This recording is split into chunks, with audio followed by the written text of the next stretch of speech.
Chris, and what'd you say the other person's name Chris was? and Jim. Yeah, Jim Glimko with the Teamsters. Chris and Jim, thank you for joining me from the picket line. Um, tell me what's going on. Describe it for our audience. So we've got an unfair labor practice strike going on at Rise. There's two locations, Joliet and one in Niles.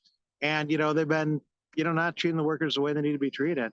The Teamsters have been organizing in the cannabis industry so that, when they legalized cannabis, part of the deal was it was supposed to create good jobs, not minimum wage jobs. And at Rise, they don't seem to understand that. And we have been out there, negotiating with other, organizing, negotiating with other locations. And we have some good contracts with Mocha by Ascend and also Verilife. They just TA'd 5 locations, contracts with, good pay, good benefits. But Rise doesn't want to do that, and we're fighting them. So we're trying to get them to come up with, to pay people an amount of money where they can live off of it. So, and the workers all like working in the cannabis industry, and they love the industry, and they want to have a future. They don't want to have to leave, and the company wants to make it a throwaway job, and that's not what the Teamsters stand for. So we're fighting to make sure that the workers here have a better life. That's the gist of it. Well, thank you for joining me. Remind me, this started on 4/19, correct, and has gone through all the way Yeah. today, which is 4/23, right? Yes, and it was at 4:20 on the 19th. Oh, nice. I think we're going to strike on 4:20, but we struck on 4:20 the day before. So the walkout happened on 4/19 at Yeah. 4:20. Yes. Gotcha. Can you give me a look at the scene there? Yeah, for sure. Hold up. I got you, bro. Right now, we're waiting more people to get here, but they'll eventually show up. It's freezing out.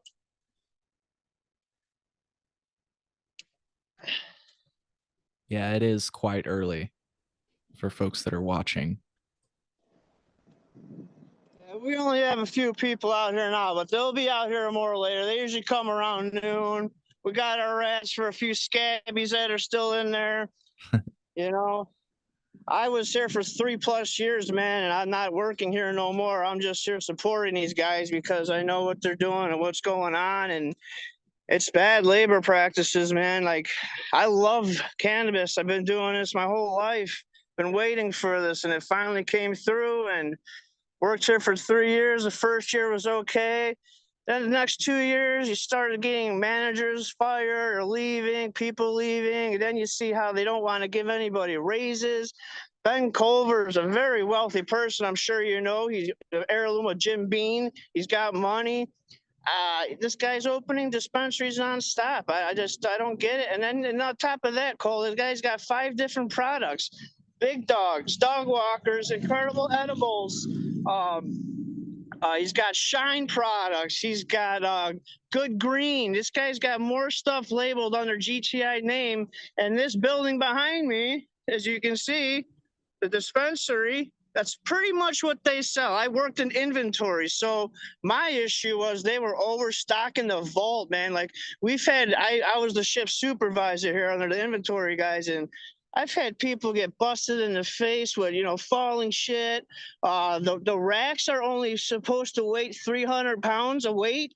Well, 128 aces a pound, right? And they're in glass. So you think about it, a bin falling on you, it's just, and they overstock, man. It's just I believe it's monopolized. I do. The guy's got everything under control. He's got his arm in everything. He does. It's one of the and I had largest. to quit. Yeah, I one had of the to quit. I largest couldn't cannabis take it no companies in more. the United States. Did you know Yeah, that? man, dude, Yeah. $1 billion revenue last year he made. 440.3 in taxes they made. Where is the money? Why can't he give these guys just a couple dollars? We did the math. $312,000. That would be maybe 3 weeks on a rough day, for this guy to make that in profit. He's just being very stubborn, doesn't want to give these guys what they deserve, and they work hard. People think, oh, dispensary job, but it's actual work, man. I mean, they do. You get customers that are mad. We're in Joliet, not the best town. I love it, but we used to have JPD here for security, okay? They didn't want to pay JPD no more because they were getting greedy. So they stopped paying JPD, Joliet Police. Then we get this, whole security, I shouldn't say names, but this security company comes in And these guys are getting beat up out here. They're getting shit thrown in their face. It's gone downhill, man. The guy's just pocketing everything he can. That's everything he can. It made me sick. I couldn't do it no more. My last day was April 2nd. I just quit, and I came out to support these guys because I know what he's doing. We all know what he's doing.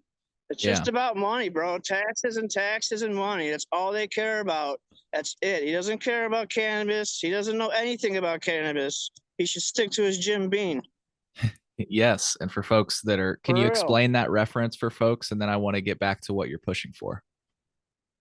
Well, Jim Beam, he's an heirloom. The Jim Beam, I think his great grandfather started that or something like that. Correct. I don't know the whole facts, but I know he's very wealthy already from that. And then obviously most of these guys, these corporate CEOs, they don't know nothing about weed, but once it comes legal, all the work that we did, you know, the advocates going to Weed Fest, Hemp Fest, Freedom Fest, Windy City Weed Fest. I've been to them all, man. These guys don't have anything. They don't want it. They don't care about that. They just care about the green. That's all it's about is the green. Exactly. This industry is profit centered, not patient or consumer centered. We didn't do this. Exactly, bro. I've Illinois. had more employees come to me and just like in tears because of the way they're treated. It's like, this is not right. This is a dispensary, man. We should all be cool. Everything should be good, but it don't work like that. It don't. Not with this company and a lot of companies. But the point is, these guys need to get a fair contract. Verilife got a great contract. Did I show you that the other day? Yep. The contract they got? Okay, so yeah, you've seen the differences. These guys get fired for anything. Here it is. Can you see my screen? Oh, sorry. Yeah. Yeah. So these guys, they work on a point. There you go. There you go. There it is. These guys work on a point system now. You get 12 points, then you're fired. You cannot have doctor's notes don't help. I mean, these are sick people. I've been a medical patient in Michigan, California, come to Illinois. I lived in Illinois my whole life. I left here because it's so horrible. I went to Michigan, lived out there in Roxbury. You heard Electric Forest? Yeah. That's where I lived, in that little town out there. Loved it. And the cannabis out there is more open. You're allowed to grow more plants. The patients can grow more. This state, 5 plants. I mean, people that are really sick should be able to grow what they need. That's what I truly believe, man. I've been doing this for a long time, and it's just gone downhill so bad, so bad. Yeah, well said. Like I say, this industry is profit centered, not patient centered, and we didn't free the plant. We've simply regulated and taxed it. We've set up a structure to regulate and tax it. So, hey, give me a little bit more clearly. What are some of the things you're pushing for with this contract? I know that maybe you're meeting with corporate with negotiations. What is the push and pull right now? They actually just met yesterday at 2:00 and they did not want to sign the contract. So right now they're trying to get a $2 raise, I believe. It's $2, I believe, maybe $3.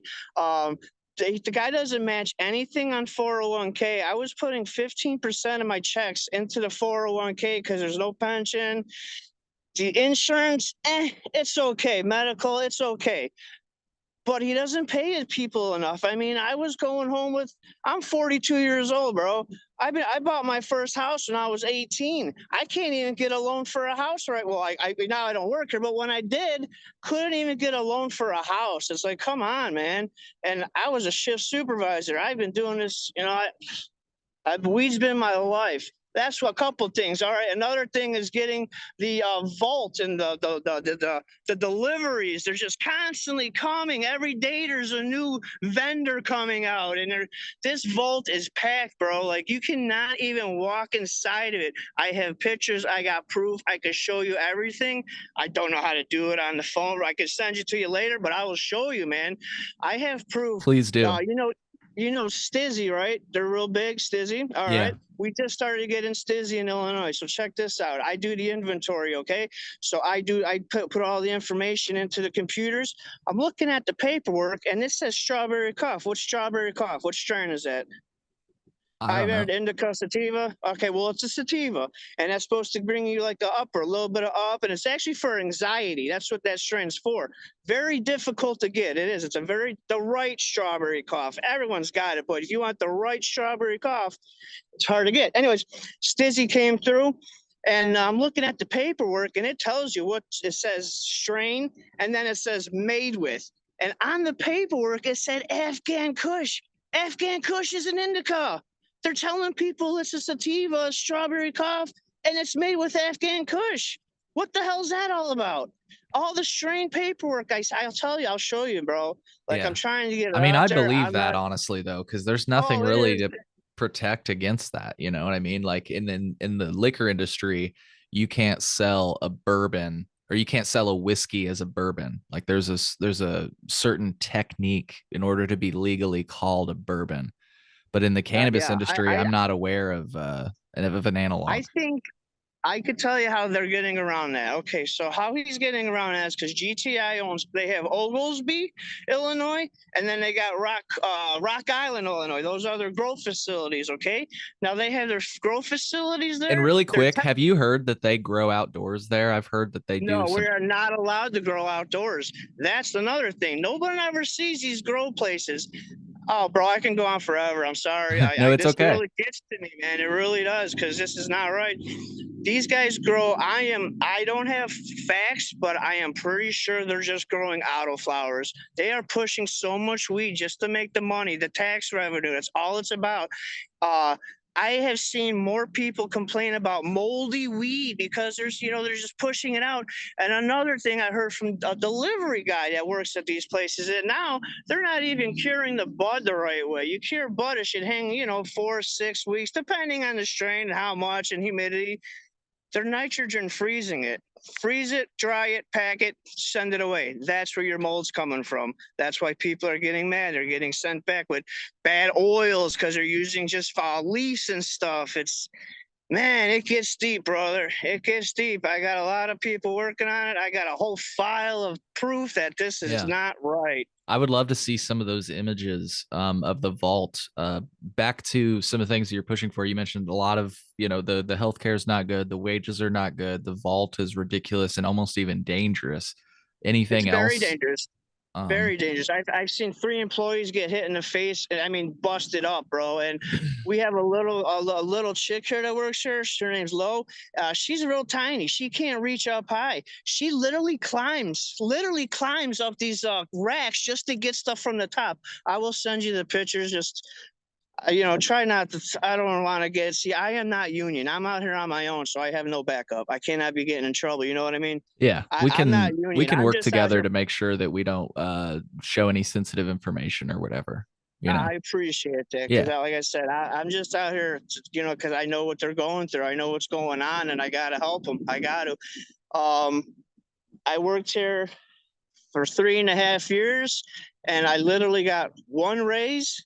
I started at 1550 and I left at like 1750. So one raise. The guy's making billions of dollars, and then he keeps coming. I swear, it seems like every year he comes out with a new product. But I swear, if you were to take every single one of those products and take it to a lab, I actually have a private investigator working on that right now. That we'll get to that maybe later down the road. All those strains are the same, bro. There's no difference, just the price. That's it. That is the Good Green brand is supposed to be a social equity, type thing for cheaper people. It's not. It's not, man. It's just more money for this guy to put in his pocket, and he just doesn't want to give anything to these workers that are making all the money for him. Yeah. It's not an easy job. I mean, it's an easy job, but it's a stressful job, bro. It is stressful. Like, I passed out twice here from the stress. I had to be taken home from my coworkers because I start thinking and thinking. I'm like, what is going on here? This is not right. How does nobody see this? And that's why I was like, I got to get out of here. It's not worth it. Now we're dying for. And Have then you I helped ever? these guys get started, and I told Basil, he's walking over here. I don't know if you can see him walking on the end. He's over there with the sign, maybe. Can you see him out there? Yep. Well, he's the union rep for our store. He kind of helps. He's the young guy. These guys are all young, bro. They're all like 21 to 30, little young guys. So I had to kind of coach them, tell them what to do. I told them, get out there, get your voices heard. You got to tell them. And all right, real quick, long story, real quick, short. So I put in my 2 weeks. Now my DM and Ben Culver, they hate me because I've been exposing them. Ben Culver is not like me. I put in my 2 weeks. All right. My last day was supposed to be March 28th. So my two coworkers in inventory that are also, they're two females, shift supervisors. It was one of them's birthday on April 1st. And I'm like, man, I'm not going to have this girl working on her birthday. So I told them I would stay and work. Okay. And I did. And then my boss, I got to get away from here. I don't want them to hear me. My GM, I'm not going to give her name, but later I will.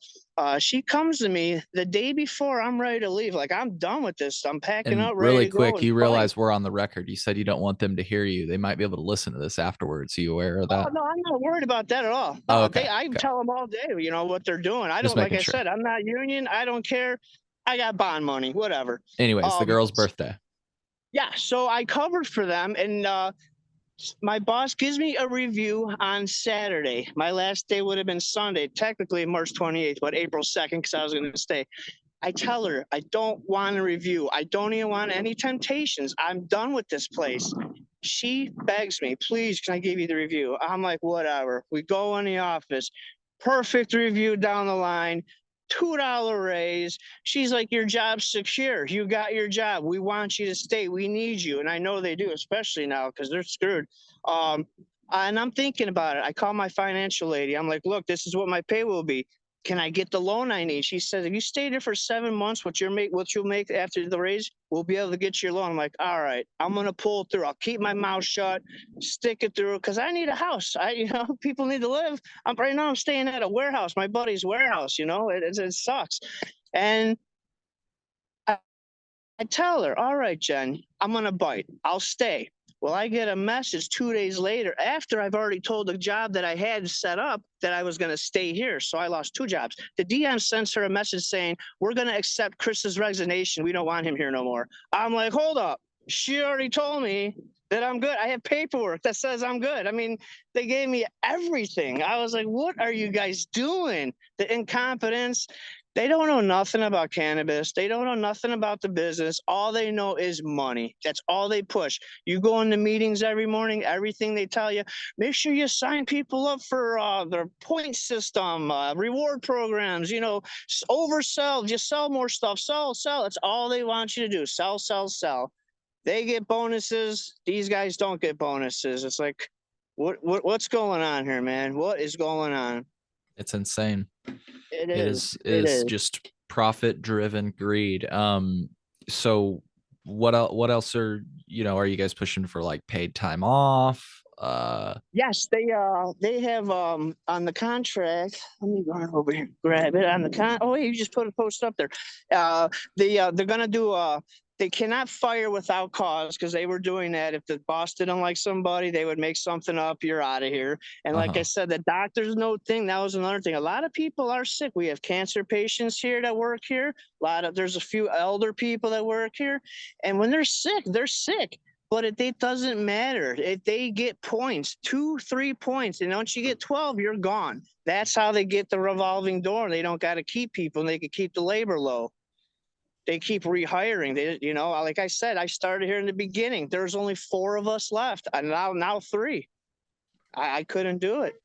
So I tend to always strive for perfection. So don't allow me to make perfection the enemy of progress. But I wanted to ask you, have you heard about other locations that have unionized? And yeah, frankly, I've heard. Well, frankly, I've heard, though, just to jump to the point, that I've heard some people say that they would prefer a cannabis union itself, and maybe that folks like Teamsters and UFCW maybe aren't the best unions or haven't been the best unions. Have you heard anything about that? What are your thoughts on that? All I know about the unions is in Nevada, we have a Rise out there, GTI, and they are unionized, and they have an awesome contract. So what are they he's Teamsters, doing or do you know? Yes, they're Teamster 777. That's all cannabis. That's what we are. Well, I am not, but these guys are. If I would have stuck it out, but I wasn't going to, I couldn't do it no more. They're Verilife. They have an awesome contract. You've seen that in that paperwork, and that's all they want. That's all they want, This is a plant that's been here for 3,000 years, and these guys are growing it, selling it like it's I I don't know, milk and cookies. Like, you know, like they're putting a lot of work into it. You and I both know that a cannabis plant is just a plant. You put a light under it. You know, I've been growing since I was 17 years old, man. I'm a grower. That's what I do. And that's what I tried to come back here to do. It cost a $30,000 just to have a permit, and that's a non-refundable. They can say no and keep your 30 grand. Right. I don't have money like that to throw away if I know I'm not going to get it. It's the political guys, the rich billionaires. Those are the guys that are getting. And yeah, okay, they're making jobs, but they're not making enough jobs, though. They're not making enough jobs. They're abusing their employees. If you look around, even in this Joliet area, there's only 2 dispensaries, and both of them are GTI. Rice has 11, I believe, dispensaries in Illinois. I mean, it's just gotten out of control. But if you compare like the number of cannabis jobs that are in Michigan, like you mentioned, or Oklahoma to the number of jobs in Illinois, we are not doing a good job at creating new jobs. Yeah, I've been there. I lived in Michigan.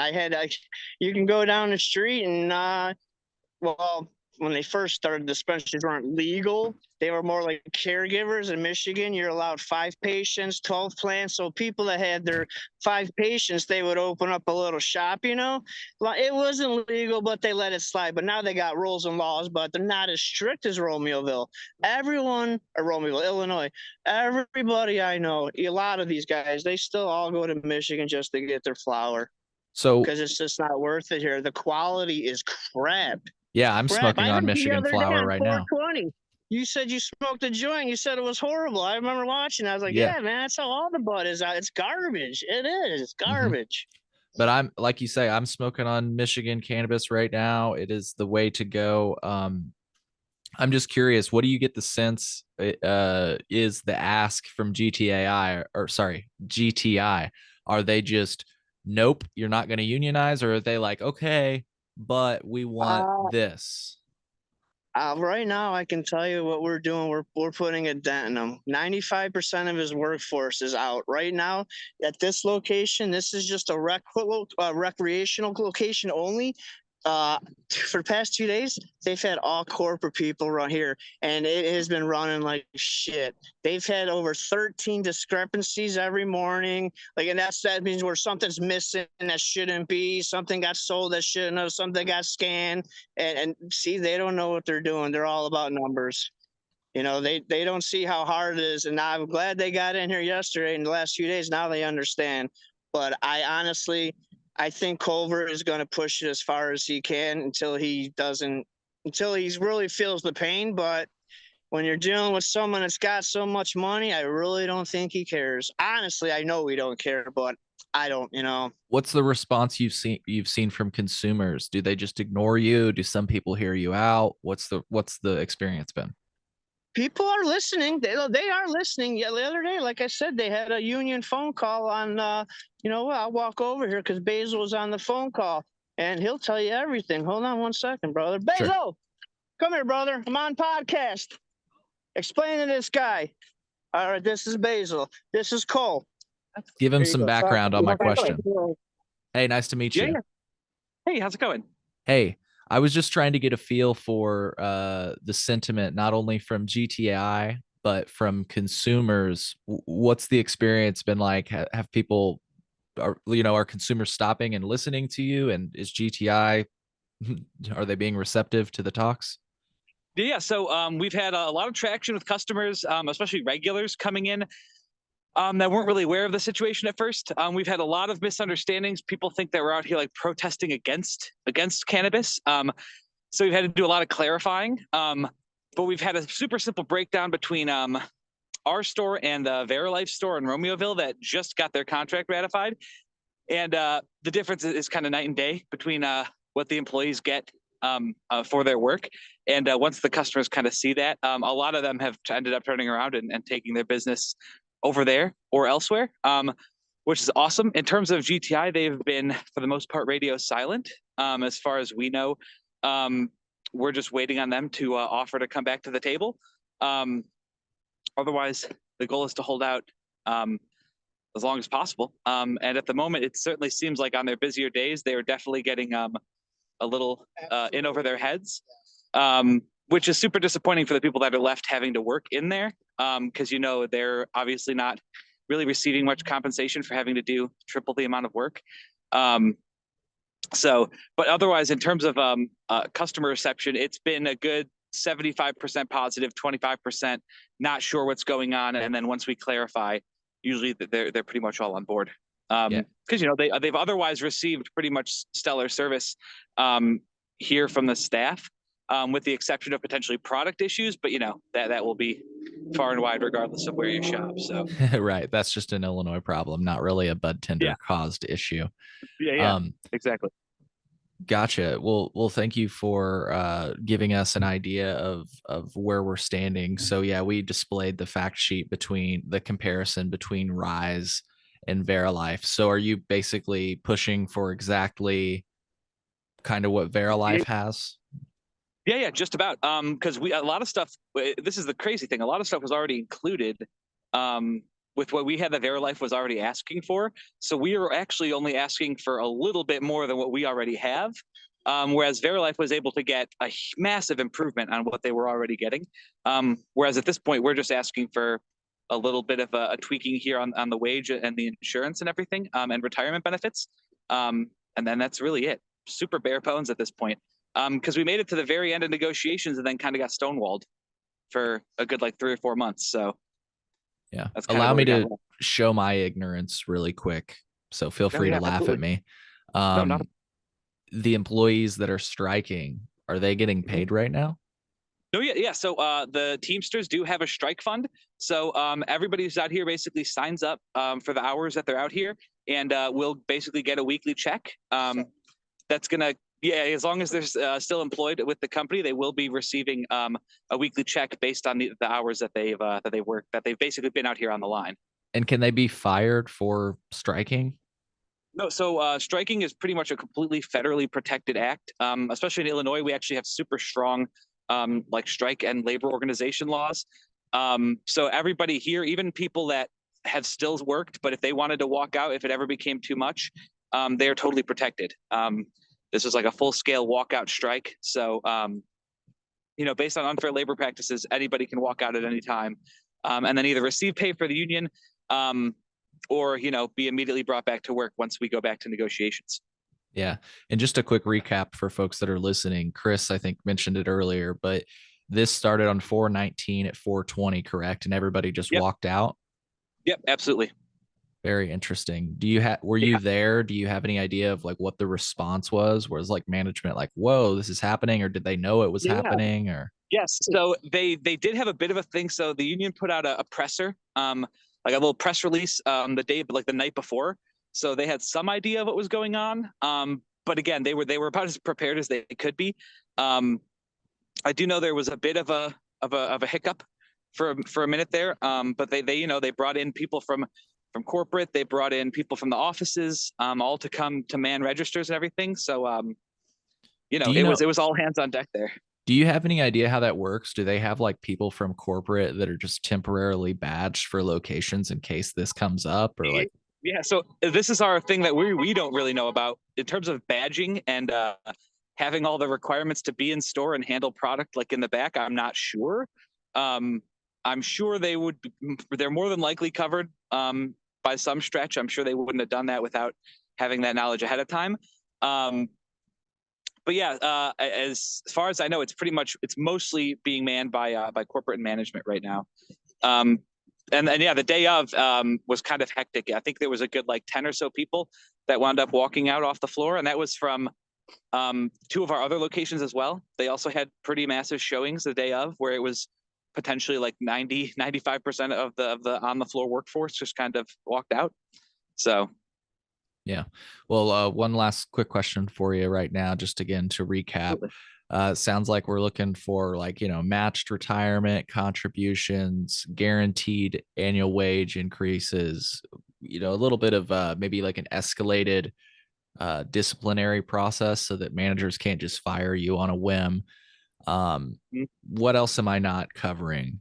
Paid time off, maybe. That's something I didn't mention. Honestly, the paid time off was already something that that we were receiving, but there's issues about how like PTO is used and everything that we want to clear up. So having that basically more available and less needing to be like deeply scheduled ahead of time is another thing.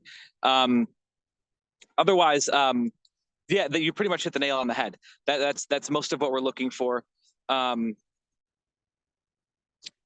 to think of what else, but no, that was it. Again, very bare bones in terms of what we got stuck on in negotiations.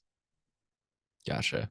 Well, thank you so much for giving the recap. I guess my last I know I said that was my last question, but did he mention Chris mentioned, so are there some employees that have chosen not to strike that are continuing to work, or? Yeah. So our final strike vote was pretty overwhelming in terms of being pro strike, but we have had a couple due to life circumstances and stuff that have chosen to continue working. And as far as I know, there's no true penalty. Once we get what we're asking for on the contract, they'll be included in that as part of the union. It's more so, everyone's out here in solidarity doing what they can when they can, which is we're all super thankful for.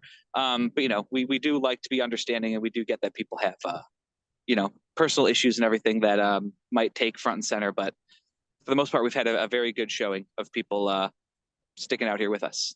Cool. Now, I think this will be my last question, and you'll like this one. How can people that are listening right now help to support the cause? Yeah, so the number one would either be just showing up and giving support, whether it's honks or stopping by for information. Otherwise, shopping elsewhere. That's the biggest thing. Our number one option is to make them feel this, because we like to think that we are sort of the lifeblood and we keep the business running and we keep the customers happy.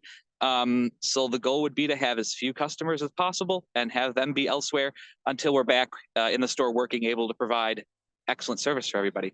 Yeah, and if I could add, would it perhaps be effective? You mentioned earlier that most people that go enjoy the staff and have a good time. Would it perhaps be effective for those folks to communicate that with the company and say, hey, I really enjoy the staff and I think you should do whatever you can to make them happy, type of thing? Yes. Yeah, agreed. Google reviews are great. Our company bases a lot of stuff off their Google reviews.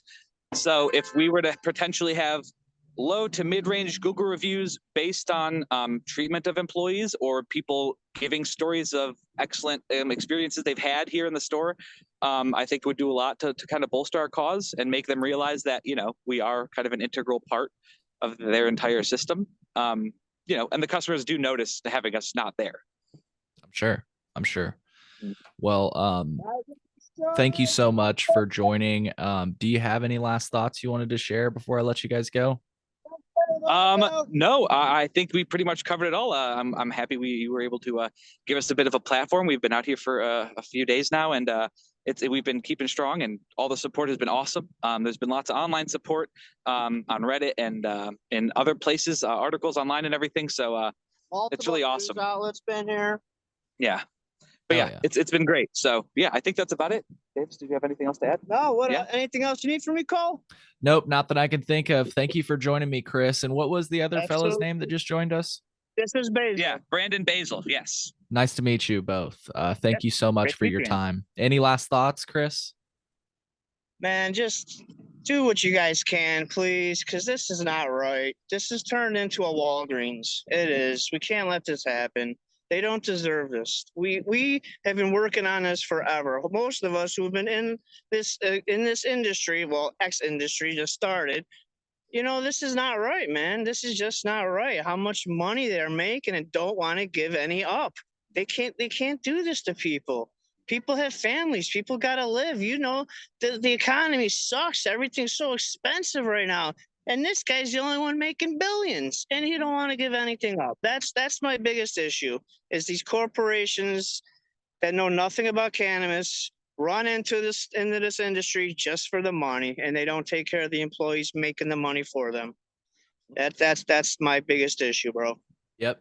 And I just want to say for the record that Ben Kovler and many of the other CEOs for the big cannabis companies based in Illinois have said that they enjoy Illinois because it's a limited license state that allows them to sell products at a higher rate. It allows them to profit. They call it a regulatory moat, folks. Yeah. Yep. So Yeah, It's all out in the open. Ben said it on TV. Why won't he's what asked? Why won't you go to Oregon, California? Oh, because there's no money out there. I can't monopolize the market out there. Pretty much, you know. Yep. And just finally, you are staying out of some states, including Colorado and Oregon. Oregon, of course, we've heard about plunging prices locally. That might be a temporary thing. But why would you be staying out of Colorado, for example? Simple case, supply demand. We believe in limited supply markets as a way to enter. In Colorado, the restriction on license is not very low, it's not very high. So there's less of a barrier to entry. As students of Warren Buffett, we believe in a moat around the business. And so limited license markets are attractive investment opportunities. That's interesting. And we've heard Oregon, they gave out hundreds of licenses as well. Ben, fascinating stuff. Thanks for joining us. They're admitting that they can't face the competition. So anyways, thank you so much for joining me. And I wish you both the best of luck. I wish you all the best of luck. Thank you, brother. Man. You need any information, you got my number, man. I'm always here. Whatever I can help you with, and I'll send you those photos too, all right? Cool. Sounds good. All right, cool. Thank you, guys. Have a good one. Yep. Bye.